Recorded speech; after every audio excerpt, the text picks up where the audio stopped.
हमारे सभी मित्रों को मेरा सादर नमस्कार। मित्रों, हमारा आज का यह वीडियो उत्तराखंड बोर्ड के कक्षा 10 के विद्यार्थियों के लिए है। आज के वीडियो में हम उत्तराखंड बोर्ड कक्षा 10 हिंदी की अनिवार्य संस्कृत पुस्तक संस्कृत संबोधिनी से पंचम पाठ का अध्ययन करने जा रहे हैं। हमारा आज का जो पाठ है वो है भारतस्य चत्वारि धामानि। भारत के 4 धामों के बारे में आज के पाठ में हम जानने वाले हैं। तो ये हमारा पंचम पाठ है। सबसे पहले हम पाठ का परिचय देख लेते हैं। स्कंद पुराण के तीर्थ प्रकरण के अनुसार मनुष्य के लिए तीर्थ यात्रा को अत्यंत महत्वपूर्ण माना गया है। तीर्थ स्थलों की यात्रा से मनुष्य के पाप नष्ट हो जाते हैं और उसके अंदर सकारात्मक ऊर्जा का संचार होता है। भारतवर्ष में 4 प्रसिद्ध तीर्थ स्थल 4 दिशाओं में स्थित हैं। उत्तर दिशा में बद्रीनाथ, दक्षिण में रामेश्वरम और पूर्व में जगन्नाथपुरी और पश्चिम में द्वारिका स्थित है। प्राचीन काल से ही ये 4 धाम तीर्थ के रूप में मान्य हैं, परंतु इनकी महिमा का प्रचार आद्य शंकराचार्य जी ने किया। आइए पाठ का प्रारंभ करते हैं। चत्वारि धामानि किमर्थम निर्मितानि।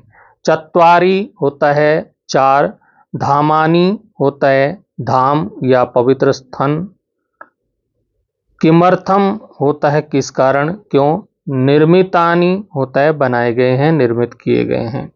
तो इसका ये जो प्रश्न है इसका मतलब हुआ 4 धाम किस कारण से बनाए गए हैं। तो शास्त्रानुसारम, शास्त्रों के अनुसार प्राचीन तीर्थ स्थलों का दर्शन करने से जनानाम लोगों का पौराणिक और ऐतिहासिक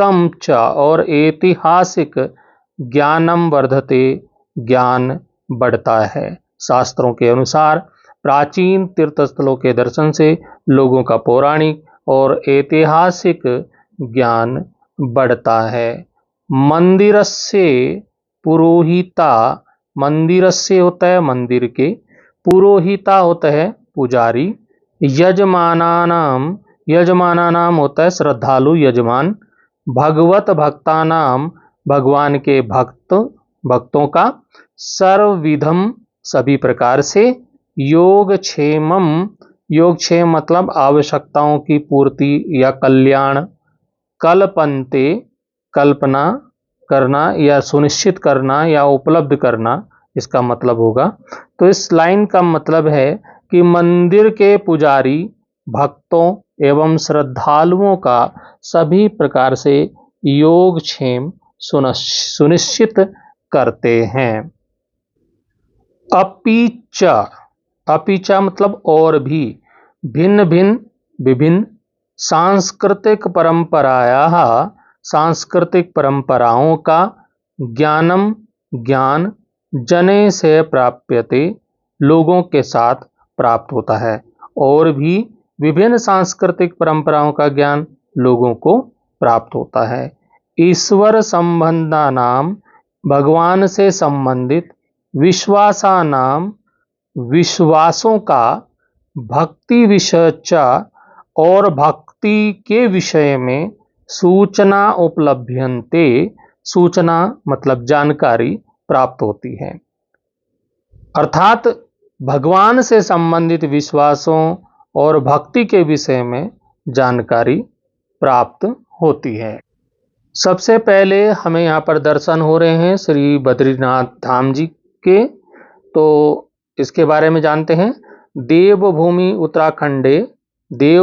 उत्तराखंड में उत्तरस्याम दिशि, उत्तर दिशा में श्री बद्रीनाथ धाम भगवतः श्री विष्णोः, भगवान श्री विष्णु का आराध्य स्थलम वर्तते, आराध्य स्थल मतलब पूजा का स्थान, आराधना का स्थान, वर्तते मतलब स्थित है। तो देवभूमि उत्तराखंड की उत्तर दिशा में श्री बद्रीनाथ धाम भगवान श्री विष्णु जी का आराधना का स्थल, पूजनीय स्थल है। मंदिरम एतत्, यह मंदिर अलकनंदायाः तटे, अलकनंदा नदी के तट पर स्थितम अस्ति, स्थित है। यह मंदिर अलकनंदा नदी के तट पर स्थित है। आद्य जगत गुरु शंकराचार्यण, आद्य, आद्य होता है आदि, बहुत पुराने, प्राचीन। आदि जगत गुरु शंकराचार्य द्वारा, आदि जगत गुरु शंकराचार्य द्वारा श्री बद्रीनारायण से, श्री बद्री नारायण की मूर्ति नारद कुंडात, नारद कुंड से संप्राप्य, प्राप्त करके पुनर्प्रतिष्ठितापिता, पुनः स्थापित की गई। मतलब आदि जगत गुरु शंकराचार्य ने नारद कुंड से श्री बद्रीनारायण जी की मूर्ति प्राप्त की और पुनः उसको यहाँ पर स्थापित किया। अस्मिन देवालय, इस देवालय, देवालय होता है मंदिर में, इस मंदिर में नारायण स्वरूपस्य, नारायण स्वरूप वाले भगवतः, भगवान श्री बद्री विशाल से, श्री बद्री विशाल की पूजा अर्चनम विधीयते, पूजा अर्चना की जाती है। इस मंदिर में नारायण स्वरूप भगवान श्री बद्री विशाल जी की पूजा अर्चना की जाती है। अत्र मंदिरम, यहाँ मंदिर, पूरतः, मंदिर के सामने, अत्र मंदिरम पूरतः मतलब यह मंदिर के सामने, स्थित, स्थित तप्त कुंडा, तप्त कुंड में जना स्नानम कुर्वन्ति, लोग स्नान करते हैं। यहाँ मंदिर के सामने स्थित तप्त कुंड में लोग स्नान करते हैं। अगले पेज पे चलते हैं। महत् कौतुकस्य विषयो अयम, यह बड़ा आश्चर्य का विषय है। महत् कौतुकस्य मतलब बड़ा आश्चर्य का, विषय अयम विषय यह है, यत की हिम प्रदेशे स्थित कुंडे, हिम प्रदेश में, जहाँ हिम माने बर्फ, बर्फ रहती है, ऐसे प्रदेश में स्थित कुंड में तप्त उदकम प्राप्यते, तप्त उदकम होता है गर्म जल, प्राप्यते मिलता है। यह बड़ा आश्चर्य का विषय है कि जहाँ पर हमेशा बर्फ जमी रहती है, ऐसे प्रदेश में गर्म जल का कुंड दिखाई देता है, मिलता है। विश्वे दुर्लभा सुगंधिता औषध गुणायुक्त चतुलसी अस्यामेव पवित्रो भूमि उपजायते। तो विश्वे दुर्लभा, विश्व में दुर्लभ, सुगंधिता, सुगंधित, औषध गुणयुक्ता, औषधि, औषध गुणयुक्ता मतलब औषधि गुण से, दवाइयों के गुण से युक्त तुलसी, तुलसी एक तुलसी का पौधा होता है। अस्याम एव, अस्याम एव पवित्र भूमि, इसी पवित्र भूमि में उपजायते, उत्पन्न होती है। मतलब संसार में दुर्लभ, सुगंधित और औषधीय गुणों से युक्त तुलसी इसी पवित्र भूमि में उत्पन्न होती है। बैसाखे ज्येष्ठ मासे, बैसाख या ज्येष्ठ मास में, वह शुभ मुहूर्ते, शुभ मुहूर्त में श्री बद्रीनाथ देवालय से, श्री बद्रीनाथ मंदिर के दर्शनार्थम, दर्शन करने के लिए कपाटोद्घाटनम भवति, कपाट मतलब दरवाजे, उद्घाटनम मतलब खुलते हैं, भवति होते हैं, मतलब कपाट दरवाजों का खुलना होता है। तो क्या मतलब हुआ, बैसाख या ज्येष्ठ मास में किसी शुभ मुहूर्त पर श्री बद्रीनाथ मंदिर के दर्शन हेतु कपाट खोले जाते हैं। और प्रायः षड्मासान, प्राय षड्मासान यावत मतलब लगभग 6 महीने तक, षड्मासान मतलब 6 महीने यावत तक पूजा विधाये, पूजा करके मार्गशीर्ष मास से, मार्गशीर्ष मास के प्रथम सप्ताहे, प्रथम सप्ताह में शुभ मुहूर्ते, शुभ मुहूर्त में शीतकाले, शीत ऋतु में पुनः फिर से मंदिरस्य मंदिर के कपाटम कपाट दरवाजे पीधीयते पीधीयते होता है बंद किए जाते हैं। लगभग 6 महीने पूजा अर्चना के बाद मार्गशीर्ष मास के प्रथम सप्ताह में सुमुहूर्त पर शीत ऋतु में मंदिर के कपाट पुनः बंद कर दिए जाते हैं।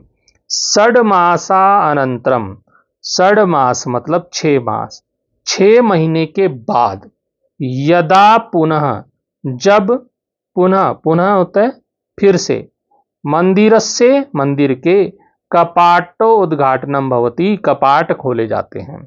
फिर से 6 महीने बाद जब मंदिर के कपाट खोले जाते हैं, दरवाजे खोले जाते हैं, काले अस्मिन्नपि, उस समय भी ज्ञान से, ज्ञान के शाश्वत प्रकाश से, शाश्वत प्रकाश की द्योकिता ज्योति, द्योकिता ज्योति होता है चमकती हुई ज्योति है, तादृशमेव, तादृशम एव वैसे ही, अखंड रूपेण, अखंड रूप में, प्रज्वलिता प्राप्यते, प्रज्वलित जलती हुई पाई जाती है। कहने का मतलब 6 महीने के बाद जब से पुनः मंदिर के कपाट खोले जाते हैं, तब भी ज्ञान के शाश्वत प्रकाश की ज्योति वैसे ही अखंड रूप में जलती हुई वहां पर पाई जाती है, जैसे कि कपाट बंद करते समय ज्योति जलती हुई पाई जाती है, वैसे ही 6 महीने के बाद जब कपाट खोले जाते हैं तब भी ज्योति जलती हुई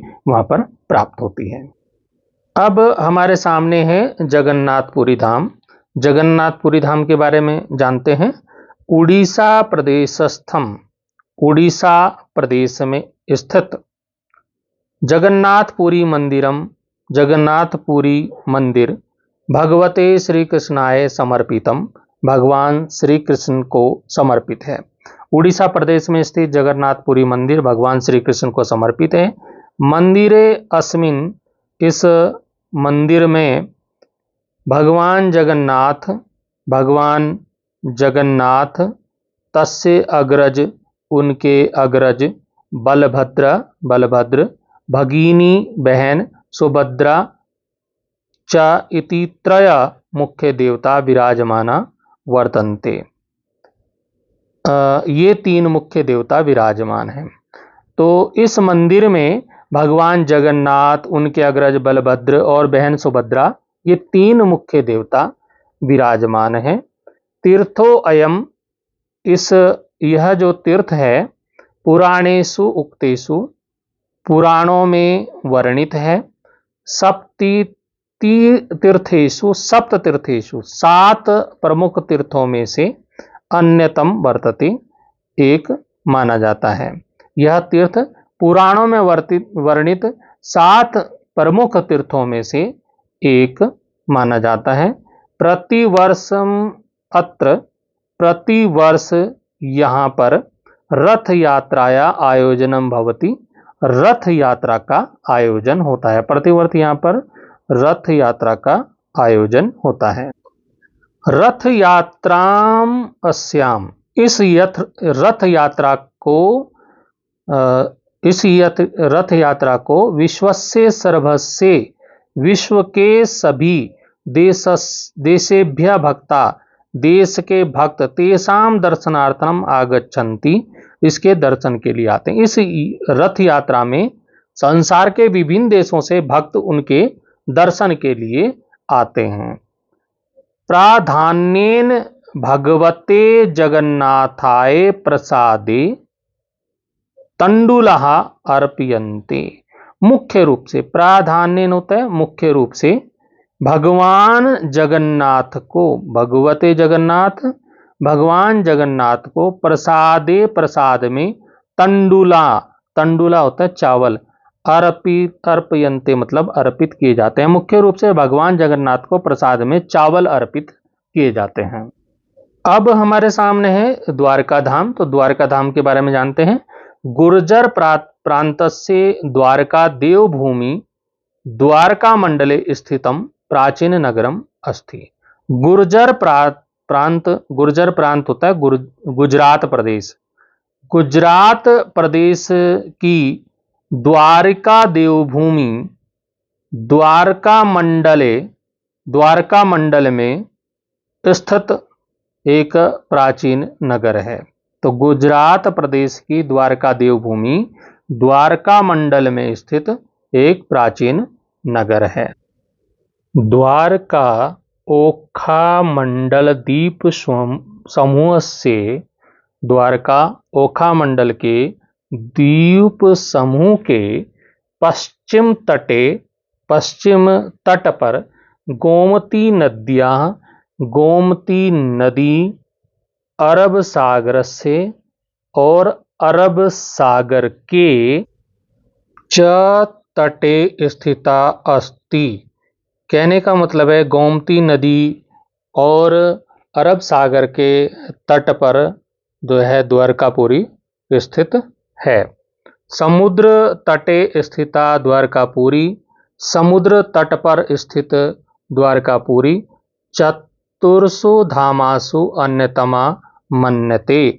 4 धामों में से एक मानी जाती है। समुद्र तट के पर स्थित जो ये द्वारकापुरी है 4 धामों में से एक मानी जाती है।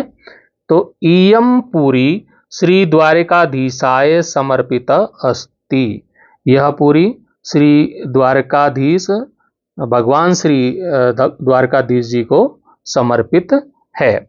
पुराणेषु उल्लिखितासु, पुराणों में ये उल्लिखित है, पुराणों में वर्णित है।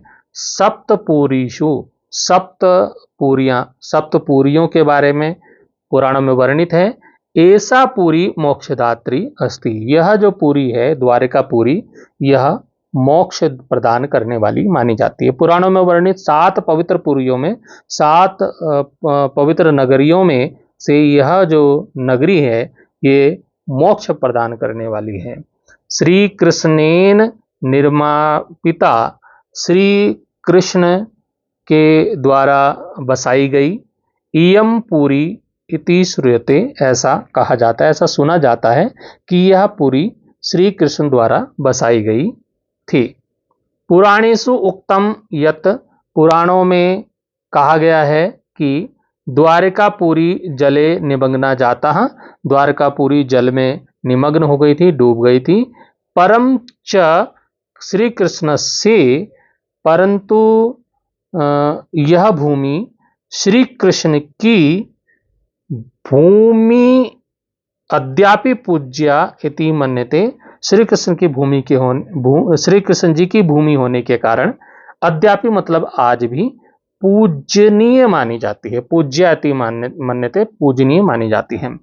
द्वारिका धामनी भगवतः, द्वारिका धाम में भगवान द्वारिकाधीशस्य, द्वारिकाधीश की पूजनम भवति, पूजा होती है। द्वारिका धाम में भगवान द्वारिकाधीश श्री कृष्ण जी की पूजा होती है। अब हमारे सामने जो चित्र है वो रामेश्वरम का चित्र है। रामेश्वरम धाम है तो वहाँ का चित्र है, तो इसके बारे में हम जानते हैं। रामेश्वरम तीर्थम, रामेश्वर तीर्थ तमिलनाडु राज्य से, तमिलनाडु राज्य के रामनाथपुरम मंडले, रामनाथपुर मंडल के समुद्र तीरे स्थितम अस्ति, समुद्र के किनारे तट पर स्थित है। तो रामेश्वर तीर्थ तमिलनाडु राज्य के रामनाथपुरम जिले में समुद्र तट पर स्थित है। अयम मतलब यह, हिंद महासागरेण, यह स्थान जो है हिंद महासागर, बंग सागरम परिता, और बंग सागर होता है बंगाल की खाड़ी से चारों ओर से घिरा हुआ। सुंदर सुंदर, शंक्वाकार, शंक्वाकार मतलब शंख के आकार का, द्वीपा अस्ति, द्वीप है। तो यह स्थान हिंद महासागर और बंगाल की खाड़ी से घिरा एक सुंदर शंख के आकार का द्वीप है।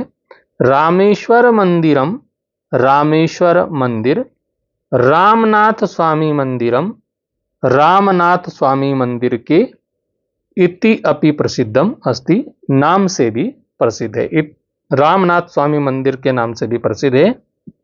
अस्मिन् मंदिरे स्थापितम शिवलिंगम, इस मंदिर में स्थापित शिवलिंग 12 ज्योतिर्लिंगेषु, 12 ज्योतिर्लिंगों में से अन्यतम मान्यते एक माना जाता है। इस मंदिर में स्थित जो शिवलिंग है वो जो 12 ज्योतिर्लिंग माने गए हैं उनमें से एक माना जाता है। उत्तर भारत में यथा जैसे काशी महत्वम, काशी का महत्व है, उत्तर भारत में जैसे काशी का महत्व है, तथैव वैसे ही दक्षिण भारते अपि, दक्षिण भारत में भी रामेश्वरस्य महत्वम अस्ति, रामेश्वरम का महत्व है। अयम देवालयः, यह देवालय या मंदिर शिव विष्णु भक्तानां च आधार केंद्रम अस्ति, शिव और विष्णु भक्त दोनों का आधार केंद्र है। यच्च भगवते शिवाय समर्पितम अस्ति, और यह मंदिर भगवान शिव को समर्पित है। भगवते शिवाय मतलब भगवान शिव के लिए समर्पित है। अत्र यहाँ श्री राम, श्री राम जी ने समुद्र में राम सेतु का निर्माणम कारितवान, निर्माण किया था, करवाया था। यहीं पर श्री रामचंद्र जी ने समुद्र पर राम सेतु का निर्माण किया था। श्री रामेण अत्र, ऐसा कहा जाता है कि श्री राम ने यहाँ रामेश्वर में रामेश्वर शिवलिंगम, रामेश्वर शिवलिंग की स्थापना की थी। इति निगतितम अस्ति, ऐसा कहा जाता है, लोगों के द्वारा ऐसा कहा जाता है कि श्री राम ने यहाँ रामेश्वर में रामेश्वर शिवलिंग की स्थापना की थी। चार धाम के सार का श्लोक यहाँ पर दिया गया है। हिमाद्रो बद्रीनाथश्च, हिमाद्रो मतलब हिमालय में, बद्रीनाथ, गुर्जरे द्वारकापुरी, गुजरात में द्वारकापुरी, ओडिशा पुण्यभूमो चा, उड़ीसा के पुण्यभूमि में जगन्नाथपुरी श्रुता, जगन्नाथपुरी विख्यात है। तो इसका मतलब हुआ कि हिमालय में बद्रीनाथ, गुजरात में द्वारकापुरी और उड़ीसा की पुण्यभूमि में जगन्नाथपुरी विख्यात है। एवमेव इसी प्रकार से तमिलनाडु में विभाति सुर मंदिरम, विभाति सुशोभित होता है, विख्यात है, सुंदर मंदिर, रामेश्वरम सुविख्यातम, रामेश्वर नाम से विख्यात है। विश्वे अस्मिन प्रथितम यथा, विश्वे अस्मिन जो इस संसार में प्रथितम प्रसिद्ध है, ये तथा उसी प्रकार से प्रसिद्ध है। एवमेव तमिलनाडु विभाति सुर मंदिरम और रामेश्वरम सुविख्यातम विश्वे अस्मिन प्रथितम तथा। तो इसी प्रकार से तमिलनाडु में सुंदर मंदिर रामेश्वरम विख्यात है जो संसार भर में प्रसिद्ध है। ठीक इसी प्रकार से आगे बताया गया है कि एवं चत्वारि धामानि, इस प्रकार से 4 धाम, निखिले अस्मिन् च भारते, तो इस पूरे भारत में 4 धाम दिव्य तीर्थ हैं। इस प्रकार भारत में 4 धाम दिव्य तीर्थ जो हैं, 4 धाम हैं। दिव्ये निमानि तीर्थानि, दिव्य तीर्थ हैं। अस्माकं पावनम भूमि, जो हमारी भूमि को, पावन भूमि को गौरवान्वित करते हैं। तो आप समझ लीजिए, शुरू से समझ लीजिए, इस श्लोक का जो अर्थ है वो है कि हिमालय में बद्रीनाथ, गुजरात में द्वारकापुरी, उड़ीसा में की पुण्य भूमि में जगन्नाथपुरी विख्यात है, और इसी प्रकार तमिलनाडु में सुंदर मंदिर रामेश्वरम विख्यात है जो संसार भर में प्रसिद्ध है। और इस प्रकार भारत में 4 दिव्य तीर्थ हैं जो हमारी पावन भूमि को गौरवान्वित करते हैं। तो मित्रों, इस प्रकार से इस पाठ का हिंदी अनुवाद बताने का मैंने प्रयास किया और वीडियो काफ़ी लंबा हो गया है, तो इसके जो अभ्यास प्रश्न हैं वो अगले वीडियो में मैं लेकर आऊँगा। तब तक के लिए धन्यवाद।